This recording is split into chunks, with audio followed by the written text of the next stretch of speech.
Our epistle reading on this Easter day is taken from the book of Colossians, Colossians chapter 3 and verses 1 through 4.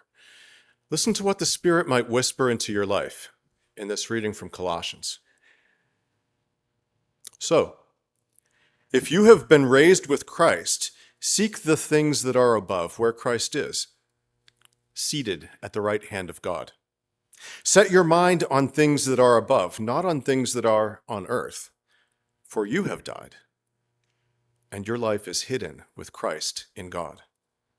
When Christ, who is your life, is revealed, then you also will be revealed with him in glory. This is the word of the Lord. Thanks be to God. Well, happy Easter to you. May the Spirit of resurrection move around you and within you, sweeping through the darkened rooms and the garden tombs in your soul. May that life-giving Spirit meet you in the secret places where none other can go, and there she will set about her healing work. Broken hearts, broken spirits, broken minds, broken relationships, abandoned hopes. These are all her domain. Resurrection gathers up the scattered and broken pieces, tenderly blesses them, and makes of them new life. This is the healing mystery at the heart of our faith, which our faith has named resurrection. It happens unseen, it happens in the dark, it happens in the night. Resurrection means that the worst thing is never the last thing. It comes and it makes all things new. Consider John's account that we just heard about Mary Magdalene alone in the morning garden. Amid her sorrow and her frustration, resurrection comes to her as a familiar face, one that she would not recognize, or that she would recognize if not for the tears in her eyes, blurring her vision. Resurrection comes to her as a familiar voice, one that she would probably know if she could hear past her own weeping. And when resurrection calls her by her name at last, she knows. She knows it as an old friend. Resurrection is never a cold and a clinical force, like a changing season, but a gentle and an intimate power. It comes with a familiar face. It comes into all of our lives, speaking our names. And when it comes to you, you will know it, because it will be speaking your name. And how many things really know your name? How many people really know your name in this 21st century? I had an account on Reddit. Do you know what Reddit is? A lot of people don't know Reddit. Reddit is one of the less popular social media platforms. I had an account on Reddit and I had to delete it because it just took too much of my free time. It consumed me. Reddit's motto is dive into anything, and you can dive into anything and get lost for hours and hours and hours. If I wanted to go onto Reddit and find a group of my people, clergy dorks, and dialogue with them about whether the offering should come before or after the sermon, I could do that. I could easily find people to argue with, and it would get heated, I tell you. I could do that. I could find my people out there. I could get in there and say, hey, I think we should use only Concord grape juice for communion. And somebody would say, no, you need to use port wine. And somebody else might say, no, juicy juice is fine. It's apple juice, but it tastes like grape juice. And I promise you it would get heated because nobody knows each other on Reddit. And you don't see anybody's face on Reddit. All you see is a cartoon that you have fashioned to look like you or to look the way you wish you looked. There would be chest poking if we could reach each other, I'm sure, debating some of these things. Nobody knows what your real face is, unlike Instagram and Facebook where they see your face. Nobody knows what your real name is because when you sign up for Reddit, you pick a cute name, or else they assign you a cute name like Platinum Blonde 987. That was not my name. It wouldn't work for me. And because nobody can see who you really are and nobody really knows your name, things can get out of hand in a way that they don't if somebody knows your name and if they know who you are and if they can see your real face. But no, you're completely anonymous. And when we're anonymous, we don't behave as our best selves.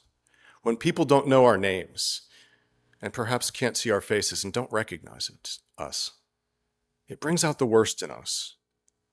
It makes us feel lonely. It makes us feel powerless. And it makes us do desperate things. If you have ever broken down in Tiddiout, Pennsylvania, and tried to call the AAA automated voice and tell them you're in Tiddiout, Pennsylvania, that is a feeling of powerlessness. It doesn't know where Tiddiout, Pennsylvania is. It doesn't know who you are. It doesn't have any mechanics within 50 miles anyway. So much in our lives makes us feel nameless and faceless and powerless. And frankly, we are quite powerless in many ways. Anonymity can feel thrilling and freeing at times, but it's not what we're made for. We're made for community. We're made for togetherness. In the end, we need a familiar face. We need a familiar voice. We need to hear our names. In today's reading from John, twice, did you catch it? Mary is asked this, I don't want to call it witless question, but it's not a good question.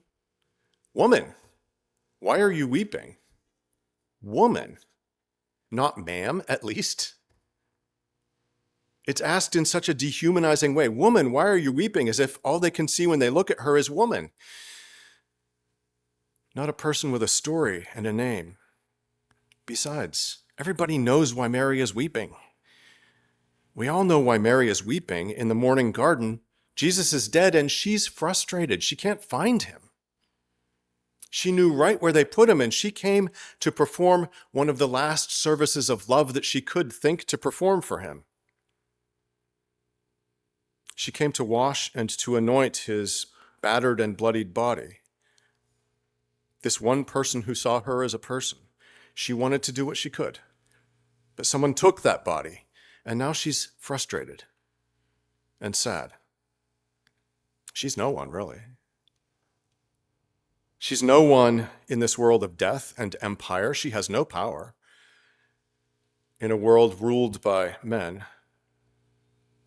How can she hope to perform the final offices of love when mortality and Pilate's soldiers and two angels and apparently the gardener are all ganging up on her to keep her from washing the body of Jesus? They've taken him, and she can't even do now what little she has left to do. We know why she's weeping. We know what it is to be frustrated by our own lack of power, to be sad and alone in the face of death and powerlessness.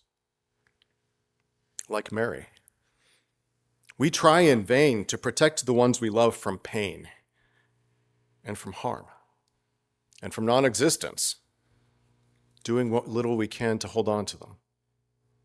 We love despite sorrow. We love despite powerlessness. We love despite, or maybe because, we know that our time here is short. We love in the face of all the cold, uncaring forces that make us feel like no one. Nameless, faceless, unknown. But then, a familiar face seems to appear through her stinging salt tears. A familiar voice seems to call her by name, just as her mother probably did in happier times, just as Jesus did not too long ago. She is known. She is loved. She is not alone. There is a life that is stronger than death, a love that is greater than fear, and it knows us, each one, by name. I cannot tell you what resurrection is. I'm not sure I know myself. It's the mystery at the heart of our faith, a mystery so simple and so hard that we can only speak about it in poetry and in metaphors and in stories. I cannot tell you what resurrection is, but I can tell you that resurrection has surprised me on a few occasions in the dark gardens of my life, when I thought I was up against powers bigger than myself, when I felt powerless and nameless, in the face of cold, impersonal death or the forces of death. It has come to me with a familiar face and a familiar voice. It has come speaking my name. When has this happened to you? When has it happened that you have been in the cold morning gardens of your life in the dark, all alone, and resurrection tapped you on the shoulder and called you by name? I bet you could come up with something. And if resurrection has spoken your name in the dark garden, then you are called to speak resurrection into the dark gardens of others. Resurrection, it comes from outside of us, and yet it's already deep within us. Resurrection comes from beyond us, and yet it is no stranger. It's as if the warmth and the glory of springtime came only just for you, not as some universal force, but whispering your name. Resurrection assures us that in the face of all of our powerlessness and our seeming anonymity, our frustration, our sadness, we're not alone. We're loved and held and guided and known. And though this world is full of graves, both remembered and forgotten, not a single life that love has wished into being is forgotten. They're still called by their names. What does this mean for us on Easter of 2024? In a world beset, frankly, by fears and dangers and violence and greed and division, it means that there is a mystery afoot in these lives of ours. It means that they contain an unknown depth and beauty. Our lives participate in something vastly bigger than they are. That, as I keep talking about it, that life, capital L, I don't know which one, that life that we call resurrection. It calls us to live not as the unknown, not as people who are nameless and afraid, not to live with reckless abandon of those who are not known. We must live urgently as those who are named and loved and known.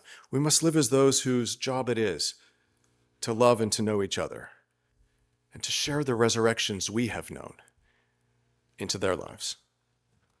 Resurrection comes to us many times down through the course of our years. And surely its last call will be as clear and reassuring as its first. Resurrection means that the last thing, the worst thing, is never the last thing. It comes with a familiar face. It comes with a familiar voice. It comes speaking your name. Amen.